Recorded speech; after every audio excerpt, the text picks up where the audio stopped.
Attached, Mr. Comín y Olivares. Gracias, señor presidente. Sabemos desde hace años que uno de los mayores retos, si no el reto mayor de nuestros sistemas de salud, es el envejecimiento de la población.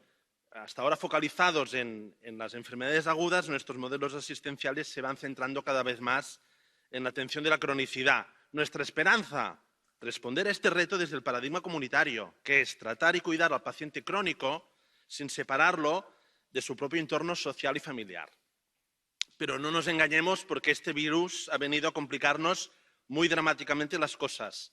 En efecto, para proteger a la población mayor de la pandemia, las autoridades sanitarias se han visto obligadas a dictar medidas drásticas de aislamiento o, cuanto menos, de restricción del grado de interacción social de estas personas mayores, tanto en las residencias como en los domicilios, ya sean asistidos o ordinarios. ¡Qué contradicción!